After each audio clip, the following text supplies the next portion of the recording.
اعوذ باللہ من الشیطان الرجیم بسم اللہ الرحمن الرحیم الذین يتخذون الكافرین اولیاء من دون المؤمنین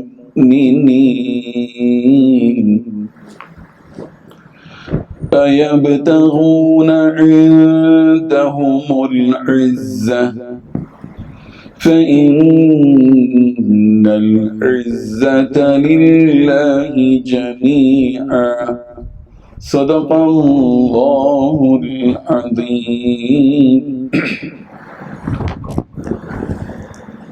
حاضرین و ناظرین، یہ درس نمبر 421 ہے۔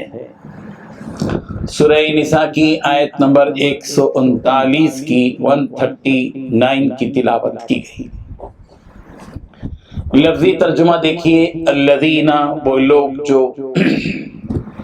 یتخذون بناتے ہیں، الکافرین، کافروں کو، اولیاء دوست، من دون المؤمنین، مومنوں کے سوا، ایبتغون، کیا وہ تلاش کرتے ہیں، عندہم، ان کے پاس، العزت، عزت، فإن، چنانچہ بے شک، العزت، عزت تو للہ، اللہ ہی کے لیے ہے، جمیعاً، ساری کی ساری۔ ترجمہ یوں ہے، وہ جو مومنوں کو چھوڑ کر کافروں کو دوست بناتے ہیں، کیا یہ ان کے ہاں عزت حاصل کرنا چاہتے ہیں؟ سو عزت تو سب اللہ ہی کی ہے۔ بزرگان محترم، اس آیت میں دو باتیں بتلائی گئی ہیں۔ پہلی بات یہ کہ وہ منافق جو مسلمانوں کے بجائے کافروں کو دوست بناتے ہیں، کیا وہ ان کے پاس عزت تلاش کر رہے ہیں؟ دوسری بات یہ بتائی کہ عزت تو ساری کی ساری اللہ ہی کی ہے۔ اس کی تشریح یہ ہے کہ منافقوں کی چال بازی یہ تھی، جیسے کہ قرآن مجید میں اس بات کی وضاحت کی گئی ہے، وَإِذَا لَقُوا الَّذِينَ آمَنُوا قَالُوا آمَنَّا وَإِذَا خَلُوا إِلَى شَيَاطِينِهِمْ قَالُوا إِنَّا مَعَكُمْ إِنَّمَا نَحْنُ مُسْتَهْزِئُونَ۔ کہ منافقوں کی چال بازی یہ تھی کہ جب ایمان والوں کے پاس جاتے تو کہتے کہ ہم تمہارے ساتھ ہیں، ہم ایمان والے ہیں۔ وَإِذَا لَقُوا الَّذِينَ آمَنُوا قَالُوا آمَنَّا، مومنوں سے ملاقات کرتے تو کہتے کہ ہم ایمان لائے۔ وَإِذَا خَلَوْا إِلَى شَيَاطِينِهِمْ، اور جب اپنے شیطانوں کے پاس جاتے تھے اور شیطانوں کے ساتھ خلوت ان کی ہوتی تھی، تنہائی ہوتی تھی، تو کہتے تھے کہ اِنَّا مَعَكُمْ، ہم تو تمہارے ساتھ ہیں، اِنَّمَا نَحْنُ مُسْتَهْزِئُونَ، ہم تو ان کے ساتھ یوں ہی ٹھٹا مذاق کیا کر رہے تھے۔ تو یہ منافقوں کی چال بازی تھی کہ ادھر مسلمانوں کے پاس آ کے دوستی جتاتے، اور اگر کافروں کے پاس جاتے تو ان کے پاس اپنی حقیقت بتلاتے۔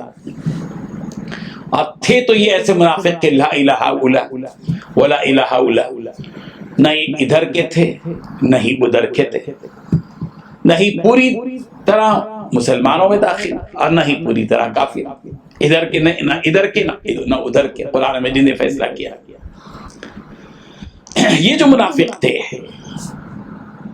یہ بدقسمت قسم کے لوگ ایمان والوں کو چھوڑ کر کافروں کے پاس جا بیٹھتے، ان سے دوستی جتاتے، ان سے دوستی کرتے۔ اللہ تبارک و تعالیٰ سوال کر رہے ہیں کہ یہ منافق لوگ کافروں سے دوستی کر کے کیا عزت کے طلبگار ہیں؟ ایبتغون عندہم العزہ، کیا وہ ان کے پاس پہنچ کر ان سے عزت حاصل کرنا چاہتے ہیں؟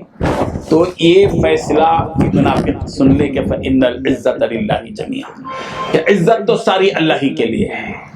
اللہ تعالیٰ کی شان یہ ہے کہ وہ عزیز ہے، غالب ہے، مختار کل ہے، قادر مطلق ہے، اسی کے ہاتھ میں کامیابی اور نفع ہے، اسی کے ہاتھ میں قوت و صحت ہے، اسی کے ہاتھ میں زندگی اور موت ہے، اسی کے ہاتھ میں عزت و ذلت ہے۔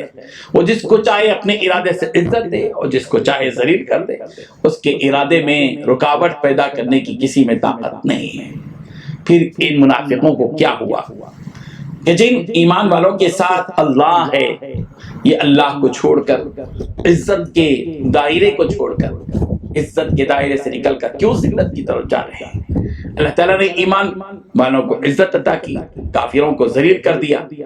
تاریخ بتاتی ہے مکہ مکرمہ فتح ہوا، مسلمانوں کو غلبہ ملا، کافی ذلیل و رسوا ہو گئے، اور منافقوں نے بھی ان کے ساتھ ذلت اٹھائی، اس لیے کہ ان منافقوں نے ظاہراً مسلمانوں سے دوستی کی تھی لیکن حقیقت میں کافروں سے دوستی کر رکھی تھی۔ اس دوستی نے ان کو بد انجامی تک پہنچا دیا۔ اس سے یہ معلوم ہوا کہ مسلمانوں کے ساتھ دوستی رکھنے ہی میں عافیت ہے، عزت ہے۔ جو اسلام سے اپنا رشتہ مضبوط رکھتا ہے اور اللہ تبارک و تعالیٰ کو اپنا محبوب بنا لیتا ہے، عزت اس کے قدم چومتی ہے اور کامیابی اس کا استقبال کرتی ہے۔ حالات کا رخ چاہے جدھر بھی ہو، ہمارا اپنا رخ تو صرف اور صرف اللہ تعالیٰ کی طرف ہونا چاہیے، اور ان لوگوں کی طرف ہونا چاہیے جن کا رخ اللہ تعالیٰ کی طرف ہوتا ہے، یعنی ایمان والے جو اللہ پر، یوم آخرت پر، اس کی کتابوں پر، اس کے نبیوں پر، اس کے فرشتوں پر، تقدیر پر ایمان رکھتے ہیں، انہی سے وابستگی ہونی چاہیے، انہی سے اپنا تعلق استباد رکھنا چاہیے۔ اللہ تبارک و تعالی ہمیں اس آیت کی حقیقت کو سمجھنے کی توفیق عطا فرمائے۔ وآخر دعوانا ان الحمد للہ رب العالمین۔ لا الہ الا اللہ